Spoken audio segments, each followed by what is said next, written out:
Magandang araw mga boss. I-PMS ko muna itong sasakyan ni customer. Una, i-change oil ko muna ito. Gagamit ka ng box wrench na number 17. Luwagan ko itong drain plug niya. Pag maluwag na yan, tanggalin ko na itong drain plug. Gamit yung kamay ko, syempre naman. At dapat may nakahanda ka na pansalo ng use oil mo. Tapos, hayaan mo lang tumutulo itong use oil mo hanggang sa maging kaunti na lang yan. Tsaka mo ngayon, ibalik na itong drain plug niya. Gamit yung box wrench na number 17, hinigpitan ko na yan. Tsaka ako babalik ulit dito sa ibabaw ng makina ni customer. Dahil nga sa ang gagawin kong susunod dito mga boss, gagamit ako ng flashing oil. Ipa-flashing ko muna itong makina bago ko ilagay yung paboritong langis ni customer. Pero kung wala naman kayong budget para sa flashing, okay lang, patulo na lang gawin nyo. At pag naisalin ko na itong flashing oil na ginamit ko, balik ko itong engine cap nya, tapos ipa-start ko itong makina. Pag napa-start nyo na itong makina, hayaan nyo lang siyang naka-idle.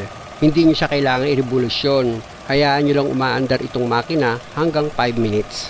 At pag na-consume nyo na yung 5 minutes na umaandar itong makina, pwede nyo nang i-switch off yan. Tapos, balik ka ulit sa ilalim ng sasakyan mo para i-drain mo ulit yung ginamit mong pang-flashing na langis. Gamit ulit yung box wrench mo na number 17, luwagan mo itong drain plug. Ayan mga boss, kung makita nyo, niluwagan ko na yan. Tapos, pwede mo na ngayong kamayin yan para matanggal mong mabilis itong drain plug. At para naman hindi kayo mainip habang nagpapatulo kayo ng langis, pwedeng bumalik muna kayo ulit dito sa ibabaw ng sasakyan nyo. Dahil nga sa ang susunod kong gagawin dyan, tatanggalin ko naman itong lumang oil filter nya. Actually mga boss, pag nag-chase oil kayo, matik palit talaga ng oil filter yan. At sa pagtanggal naman ng oil filter nito mga boss, gagamit ka lang naman dyan ng oil filter wrench na pag naluwagan mo na itong oil filter, pwede mo lang kamayin yan mga boss para mas mabilis mong matanggal itong lumang oil filter mo. Medyo mainit yan mga boss, kaya kung kayo ang magdi-DIY ng sasakyan nyo para mag-change oil, palamigin nyo muna yung makina. At kita nyo naman yung pinaglagyan itong lumang oil filter, yung kinabitan niya, pinunasan ko muna yan bago ko ilagay itong bagong oil filter. Yan yung bagong oil filter mga boss, pinakita ko na sa inyo, ilalagay ko na yan. Take note nga pala mga boss, itong o-ring ng oil filter, pahiran nyo ng langis para pag hinigpitan nyo yan, hindi pumilipit yung o-ring.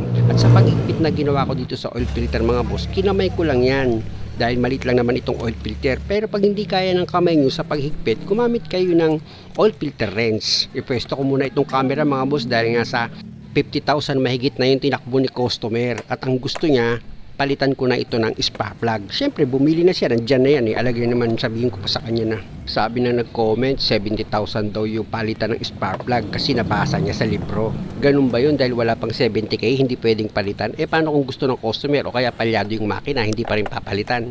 Dahil wala pang 70k, mali ka dyan. Pwede kasing ibig sabihin nun, yung life expectancy ng spark plug. Parang timing belt din. Kahit 70k, hindi mo na paabutin ng 100,000, pwede mo siyang palitan pag gusto mo. Ang mali, yung papalitan mo yung pyesa sa customer na hindi naman talaga sira. Balik na ako sa trabaho mga boss dahil sa natanggal ko na yung air filter housing nito, dito na ako sa pagtanggal ng spark plug. Una, hinugot ko muna yung 3 socket wire dito sa ignition coil. Tapos yung bawat bolt na number 10 na nakalagay dito sa ignition coil, tinanggal ko yan. Tapos pwede ko nang hugutin itong unang ignition coil. Ito naman yung pangalawa. Tapos, ito naman yung pangatlo. At dahil 3 yung ignition coil nito mga boss, 3 rin yung spark plug niya na nakalagay. Luluwagan nyo yan ngayon. Pag maluwag na itong 3 spark plug, pwede nyo nang i-manual yan gamit yung kamay nyo para mas mabilis yung maluwagan itong mga spark plug dito sa cylinder head. O diba, madali lang naman i-DIY ito. Dahil maluwag na yung spark plug, gamitin mo ngayon itong ignition coil mo. Ayan ang gamitin mong pantanggal dito sa spark plug. Dahil nga sa malalim yung posisyon ng spark plug, itutusok mo lang naman itong ignition coil, kakapit na dyan yung spark plug. Nakita nyo naman kung paano ko ginawa. At kita nyo itong spark plug niya mga boss. At ito naman na mga boss, yung bagong bili ni customer na spark plug. Sa paglagay na itong spark plug mga boss, idikit nyo yan dito sa gilid ng butas ng pagkakabitan nyo ng spark plug. Tsaka nyo ngayon siya ipa-slide pababa. Huwag nyo siyang ibabagsak. Pwede kasing matsambahan yan pag binaksak nyo, matupi yung dulo. Pag in-start nyo yung makina, palyado na, magugulat ka ngayon. Kung kailan ka nagpalit ng spark plug, naging palyado na yung andar ng makina mo.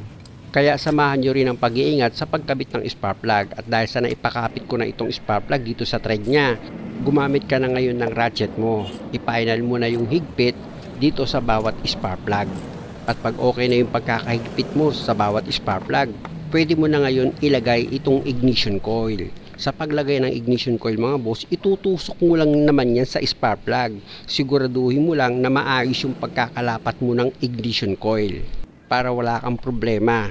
Tapos, pwede mo na ngayon ilagay yung 3 bolt na tinanggal mo dito sa ignition coil. Ilapit ko yung camera mga boss para makita nyo na ikinakabit ko na itong number 10 na bolt dito sa bawat ignition coil ng spark plug. Ayan mga boss, nakita nyo na, di ba? Naipakapit ko na yan sa thread nya. Gagamit ka na ulit dyan ngayon ng socket wrench na number 10 para mahigpitan mo na itong bawat bolt dito sa ignition coil. Siya nga pala mga boss, huwag naman sobra sa higpit. Basta hindi nyo na mapihit yung bolt, okay na yun. Hindi nyo na kailangan pang gamitan ng pwersa yan. Tapos, dito naman sa bawat ignition coil, ibalik mo na ngayon yung mga socket wire na binunot mo dyan. O, di ba? Naikabit ko na rin yung socket wire niya dito sa ignition coil. Dahil nga sa namumuti na itong ibabaw ng makina ni customer sa sobrang dumi, pakitang gilas muna tayo. Linisan ko yan kahit hapyaw lang. After ko yan mabrush, gumamit naman ako ng basahan para kumintab ng tuluyan itong valve cover ni customer. Nakita nyo naman mga boss, di ba? Kuminang na itong valve cover ni customer. Umitim na siya, hindi katulad kanina namumuti. Pati itong housing ng air filter ni customer mga boss, nilinis ko yan. No? Kita nyo, di ba, malinis na siya. Sa paglagay naman itong air filter housing mga boss, meron naman niyang guide. Itutusok niya yan dito sa valve cover. Pag okay na yung pagkakalapat niya, o ibalik mo na ngayon yung ibang nakadikit pa dyan na tinanggal mo, gaya nga nung hose, tapos yung mga bolt na number 10, 3 yan mga boss. Yan yung una, ito na mga yun yung pangalawang bolt na kinabit ko, tapos ito na yung pangatlong bolt. Yan yung sa likuran naman yan ng housing nitong air filter. Ayun yung pangatlong bolt na number 10. Pag naipakapit nyo na yan sa thread nya, gamit ka ng socket thread sa number 10, higpitan mo na yan. O, yan na yung pangalawa na higpitan ko. Tapos, pag mahigpit na yan, ito naman yung pangatlong bolt. O, diba? Ganun lang siya kadali kung kayo ang magdi-DIY ng sasakyan nyo. Pati itong air filter mga boss, pinapalitan na rin yan ni customer. Ilapat nyo yan ng maayos dito sa housing nya, tapos pwede mo na ngayon ilagay itong cover. Syempre, yung inlet hose nitong cover ng air filter mo, huwag mo kalimutang itusok muna yan. Tsaka mo ngayon ilapat na itong cover ng air filter mo, at yung clamp nya dito sa inlet hose ng air filter, higpitan mo na yung clamp nya. Number 10 yung bolt ng clamp na hinigpitan ko. Balik ako sa ilalim ng sasakyan ni customer dahil wala nang tumutulong langis dito. Pinunasan ko muna yan, tsaka ako inilagay itong drain plug niya na number 17, tapos pinanal ko na yung higpit yan gamit yung box thread sa number 17. At dahil sa okay na ako dyan sa ilalim, nahigpitan ko na yung drain plug niya. Dito naman ulit ako sa ibabaw ng makina ni customer. Syempre, pwede na ako ngayon magsalin ng langis. May nakaredy si customer na 4 liters, pero 3 liters lang muna yung nilagay ko dyan mga boss. Dahil nga sa ipa-start ko muna itong makina, after nga ng ilang minuto, ipa-switch off ko itong makina, tapos maghintay ulit ako ng ilang minuto, tsaka ako hugutin yung dipstick. Pag kulang, dun ako magdadagdag. Tingnan nyo mga boss, dahil sa naisaling ko na yung 3 litro, hinugot ko itong dipstick, pinunasan ko yan. Tapos, ibabalik ko yan ulit sa dati niyang position, tsaka ako ngayon hugutin itong dipstick. Kung makita nyo dito sa naka-level na siya or naka-full yung sukat ng langis. Kaya balik ko na ulit itong dipstick, tapos pa-start ko na itong makina. Muli mga boss, maraming salamat sa panonood. Sana nakakuha kayo ng idea, at kung maaari, huwag nyo naman sanang kalimutang mag-subscribe sa channel ko.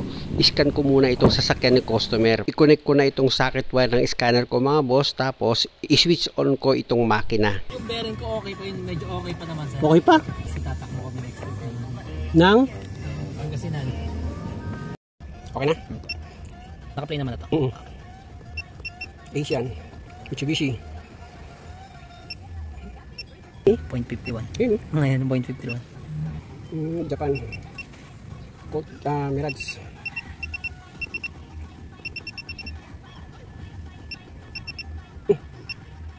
Model 2022. Nakita ni customer, puro okay naman daw yung lumabas dito sa pag-scan ko. I-check ko naman dito sa report. Wow. No fault code present. Okay. Maraming salamat.